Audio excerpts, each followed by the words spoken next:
이야기는 이 씨라는 과대망상증 환자 지질학자로 서두를 여는데 이 작자는 제 손으로 자초한 고립이 무슨 위대한 선언인 양 자기 기만에 빠져 있다. 그는 자신에게 생명을 준 누가 봐도 그보다 훨씬 나은 대접을 받아야 할 어머니의 연락을 무시함으로써 자신이 월드클래스급 10세끼임을 단박에 입증한다.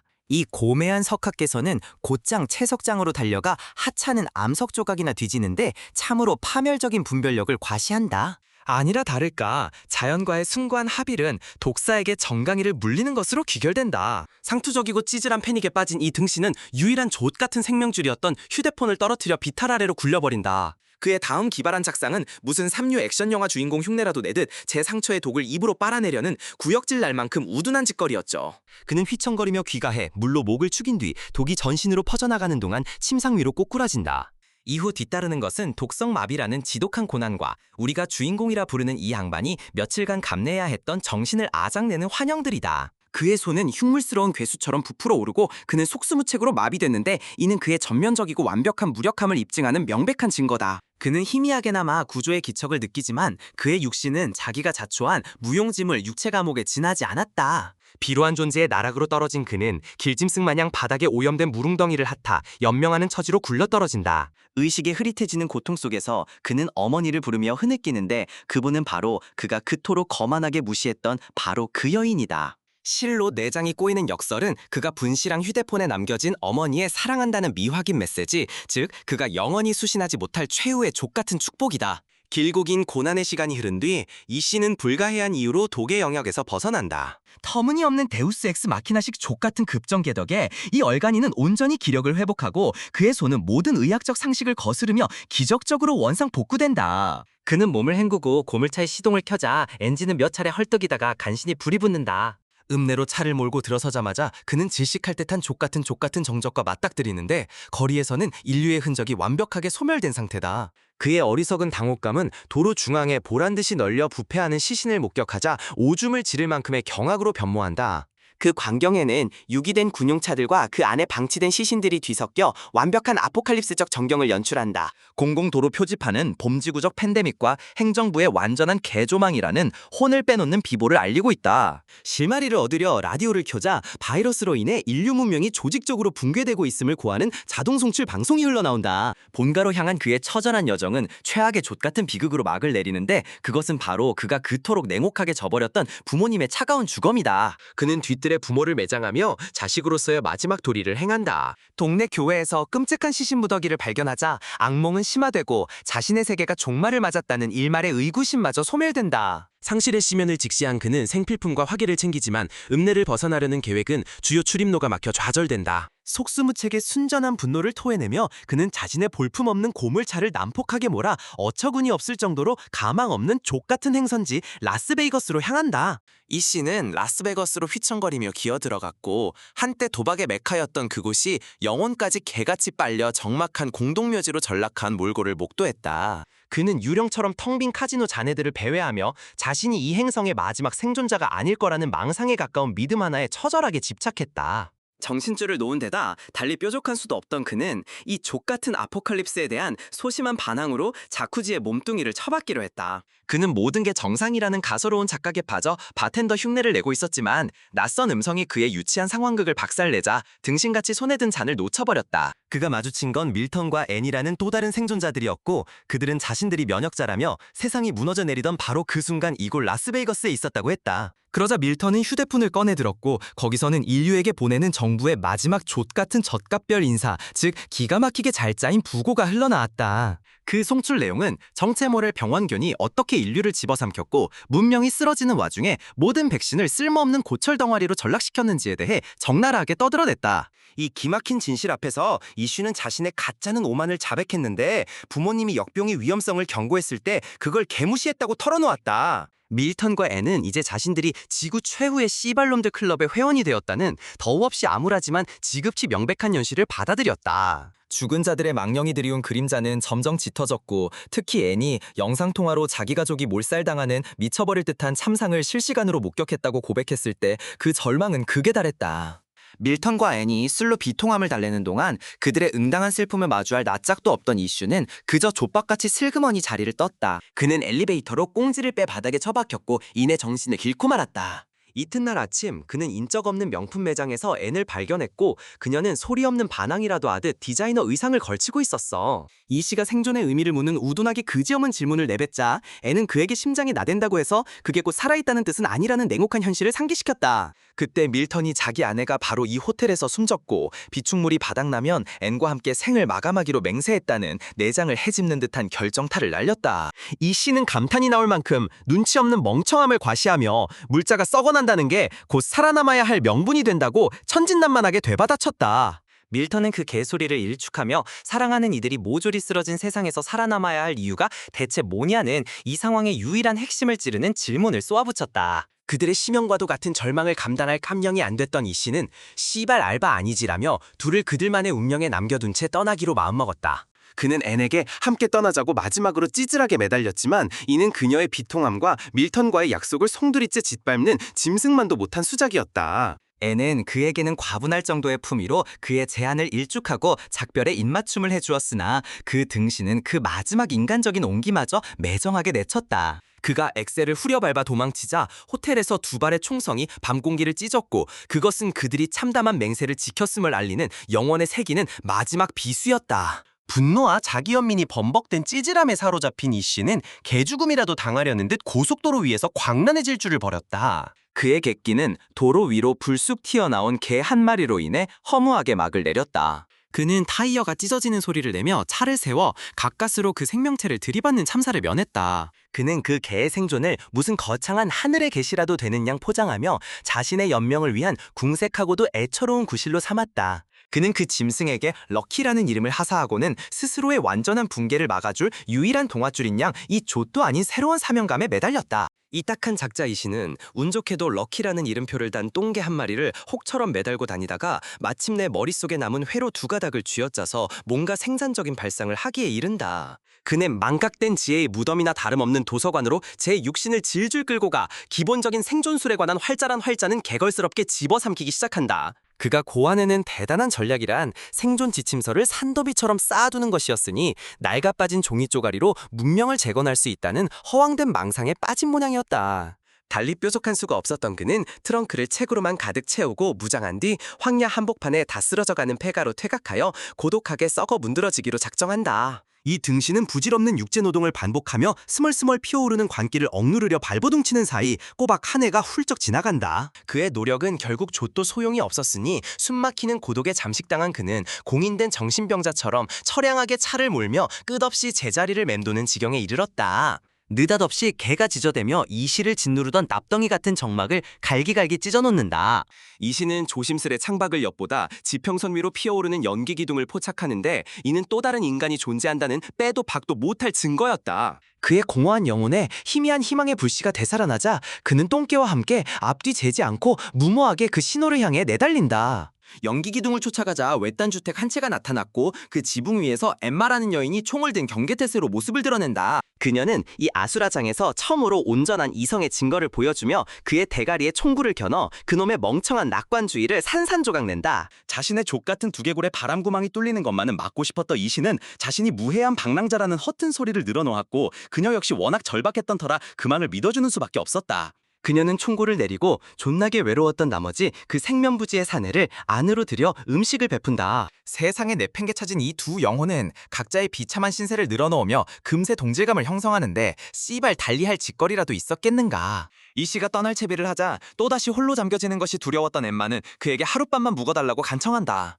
다음 날 이 씨는 서로의 안전보장이라는 그럴싸한 개소리를 내세워 그녀가 자신의 은신처로 거처를 옮기도록 구슬린다. 엠마가 새로운 보금자리를 살피는 사이 이 씨는 과거 자신의 절망을 증명하는 소름 끼치는 증거물인 밧줄을 몰래 거두어들인다. 그들의 어설픈 동거는 식량 창고에 쥐가 되끓는 첫 번째 중대 과제를 해결하는 데 힘이 되어준다. 두 사람은 식량을 찾아 유령 도시로 발을 들여야만 했고 폐허가 된 상점 안에서는 시체 썩는 악취와 존나게 들끓는 해충떼를 마주해야 했다. 그들은 텃밭을 일구고 물고기를 잡으며 마치 기괴한 아포칼립스 휴가라도 온 듯 족같은 가정을 꾸려나간다. 한편 야생으로 돌아간 짐승들이 폐허가 된 거리를 활보하며 인류가 장엄하게 자폭하여 역사의 뒤안기로 좆박혔다는 사실을 끊임없이 일깨운다. 아니나 다를까 그들의 공유된 트라우마는 결국 잠자리로 이어지는데 깊은 감정 교감이란 건 그저 빌어먹을 성기를 부비는 걸로만 표현 가능한 모양이다. 그들이 태양광 패널과 닭장을 설치하며 간신히 안정의 기틀을 잡으려던 찰나 돌발 사고 하나가 그들의 새로운 일상을 뒤흔들어 놓는다.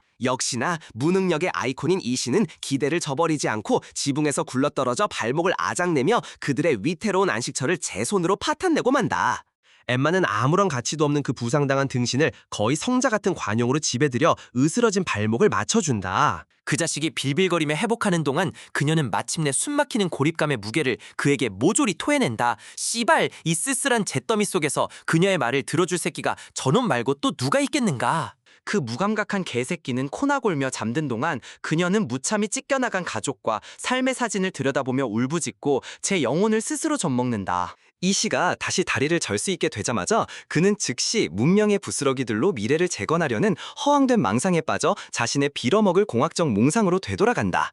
그리고 엠마는 모든 판도를 뒤엎을 단 하나의 진실, 자신이 임신했다는 사실을 터뜨림으로써 그들의 유리 같은 안정을 송두리째 엿먹여버린다. 이 씨는 지극히 전형적인 남성적 패닉을 장관처럼 선보이며 파탄난 세상에서 아비가 된다는 공포에 오줌을 지리고 얼어붙어 버린다.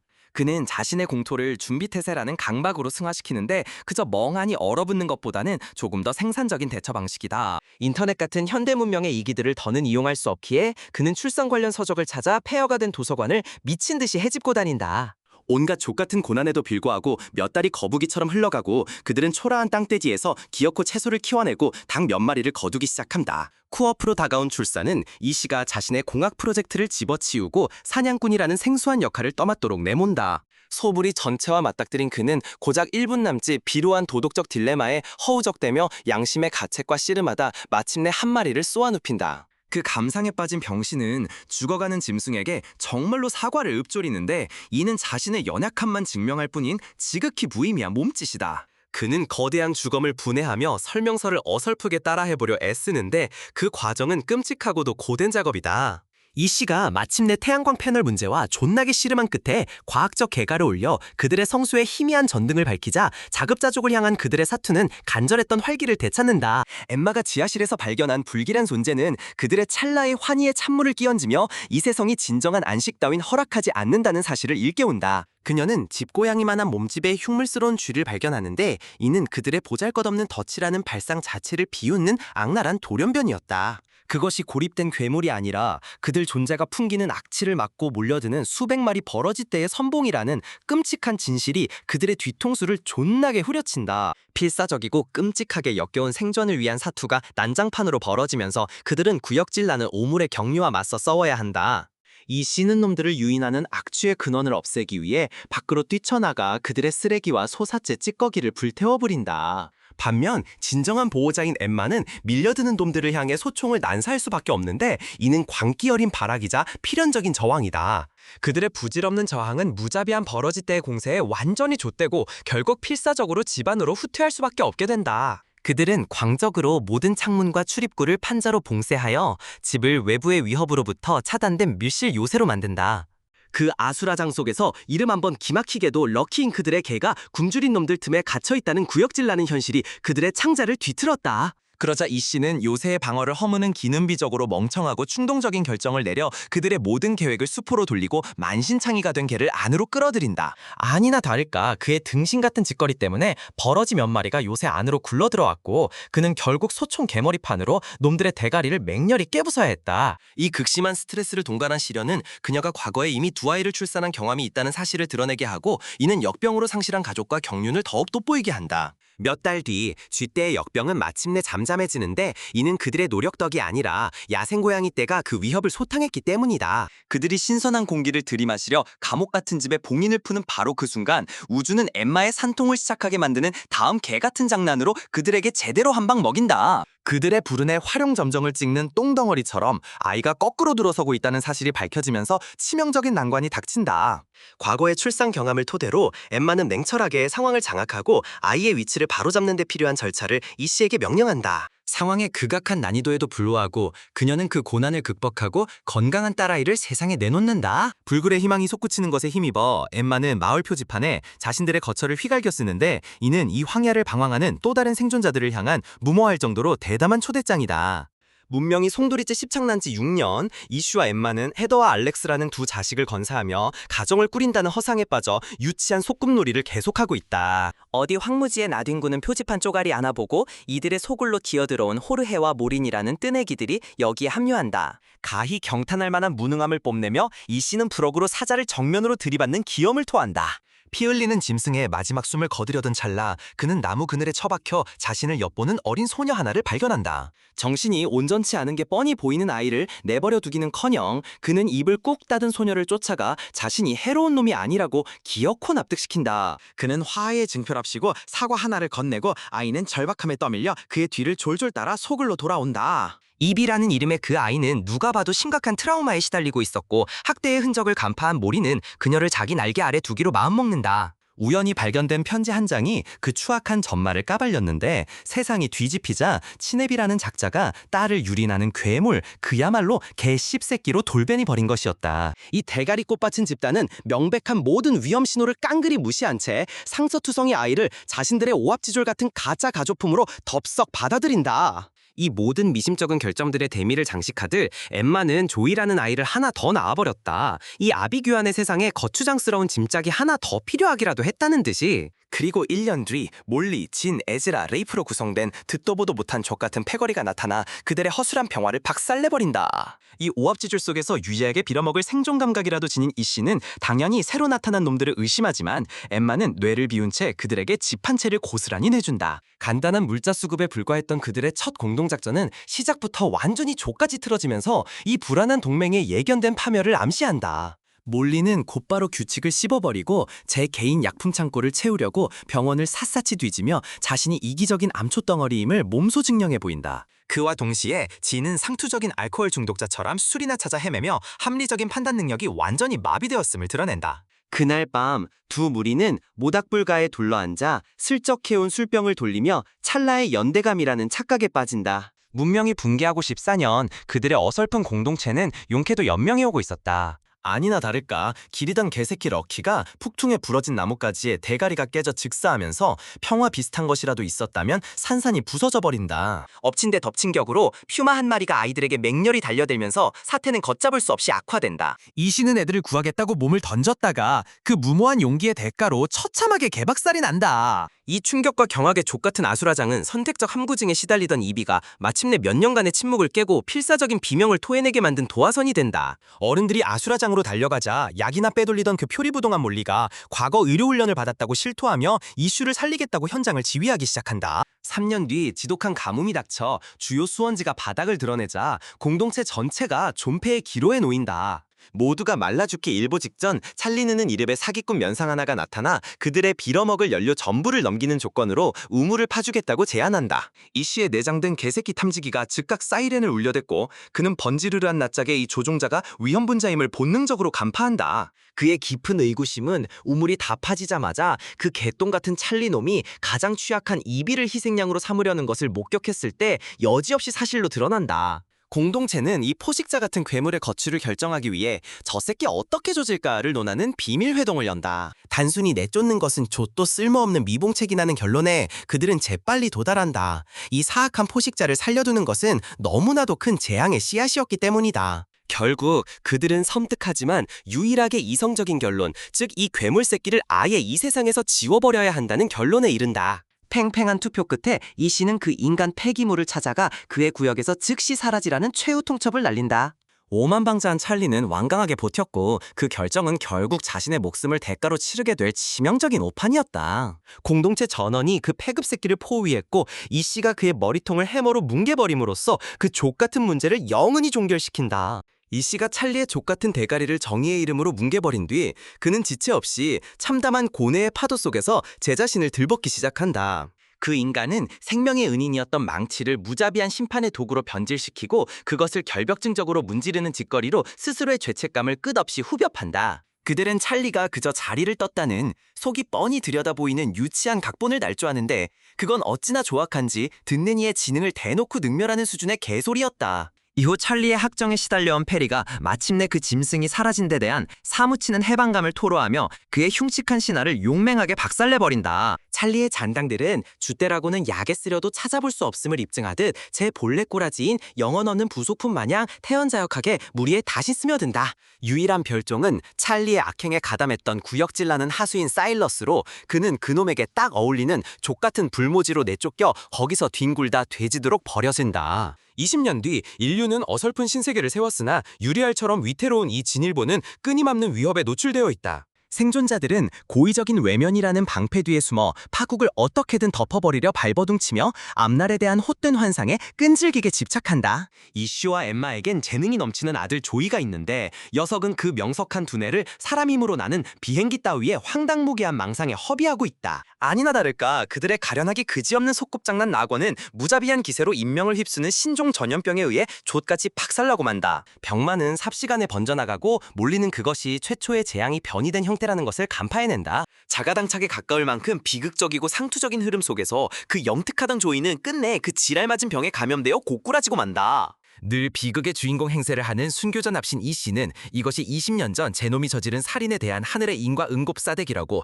망설임 없이 단정짓는다. 그리하여 그는 수십 년간 폐허로 방치된 도시에서 만병통치약이라도 찾아 헤매려는 듯 다 썩어가는 다리를 건너는 실로 장엄하기 짝이 없는 뻘짓거리를 감행한다. 같은 시각 그의 딸 헤더는 수년간 이어진 정찰에서 홀로 살아남아 귀환하는데 그간의 풍파로 확연히 다른 사람이 되어 있었다. 그녀는 동료 레이프와 함께 또 다른 생존자를 찾아 나섰으나 삭막한 허무함 말고는 그야말로 아무 좆도 건진 게 없었다는 침울한 무용담을 풀어놓는다. 그들이 건진 것이라곤 의미를 알 수 없는 숫자와 화살표의 나열이 고작이었는데 그것은 종국에 아무것도 없는 곳으로 그들을 인도한 개소리 가득한 미끼에 불과했다. 그들의 성과 없는 개지랄 탐사는 내쫓겼던 그 인간 폐기물 사일러스에게 급습을 당하며 누구나 짐작했던 유혈낭자한 결말로 막을 내렸다. 그 부패한 쌍놈이 레이프의 숨통을 끊어놓자 헤더는 놈이 오랫동안 융쾌 피해왔던 최후의 심판을 내려주며 제 손으로 직접 무덤에 쳐넣어야만 했다. 마을로 복귀한 몰리는 드디어 제기랄 머리통을 굴리기 시작해 주인공 보정이라도 받은 듯한 기지로 주목나무에서 치료제의 실마리를 찾아낸다. 그녀가 제조한 약물은 대다수 환자에게 차도를 보이며 공동체에 재기할 한낱 가능성을 던져준다. 하지만 운명의 가혹한 정난처럼 그 약은 정작 살려내야만 했던 바로 그 한 명에게는 씨발 아무런 소용도 없었다. 자식의 죽음은 부모의 억장을 무너뜨렸고 그들이 벌이는 생존극의 처절함을 뼈저리게 각인시켰다. 비탄에 집어삼켜진 이슈는 광란의 깽판을 치며 엠마가 세운 희망의 이정표를 박살내고 혹시 모른 다른 생존자들의 존재 가능성마저 차단하며 제대로 빅엿을 선사한다. 그리고 그는 제 유일한 성역이던 도서관에 틀어박혀 그 안에 깃든 지식의 탑을 무너뜨리기 시작한다. 엠마는 또 한 번 이 빌어먹을 세상의 유일한 어른이 되어야만 했는데 자기 연민의 구렁텅이에 처박힌 남편놈을 끄집어내 그에게 남은 의무를 주지시킨다. 1년 뒤 이 씨는 죽은 아들의 흔적을 뒤적이다 그의 내면을 뒤흔드는 일지 한 권을 찾아낸다. 그 일지에는 장거리 무선통신 장비의 정교한 설계도가 담겨 있었고 아들 녀석이 중대한 과업을 추진 중이었다는 진실이 밝혀진다. 마치 긴 혼수 상태에서 깨어난 사람처럼 이 씨는 죽은 아들의 유지를 파렴치하게 이용해 공동체를 죄책감으로 쥐어짜 그 거창한 기계를 만들도록 부추긴다. 온갖 고난을 딛고 생존자들이 마침내 그 장치를 완성하지만 그들을 반긴 것은 영혼마저 얼어붙게 만드는 완전 무결한 정적뿐이었다. 헤더는 그 숫자의 의미를 문득 깨닫고 그것이 유효한 무선 주파수일 가능성에 착안한다. 그들이 수신기를 새로운 주파수에 고정하자 지직거리는 소음 너머로 어떤 음성이 흘러나오며 또 다른 인류의 생존을 증명한다. 대붕괴 후 반세기가 흐른 지금 공동체는 모든 합리적인 예상을 조롱하듯 불가해할 정도로 번영하는 거주지로 탈바꿈했다. 늙어빠진 이씨는 한때 사람 대가리를 으깨는 데 썼던 바로 그 흉기를 손주놈에게 물려주며 나름의 지혜를 설파하는데 가히 미친놈의 가보라 하지 않을 수 없다. 그러고는 아이에게 지구의 냉담함에 대하여 맥 빠지고 사이비 철학적인 궤변에 짓거리는데 이는 자기만의 비극에 도취된 사내에게 더없이 어울리는 공허한 신세 타령일 뿐이다.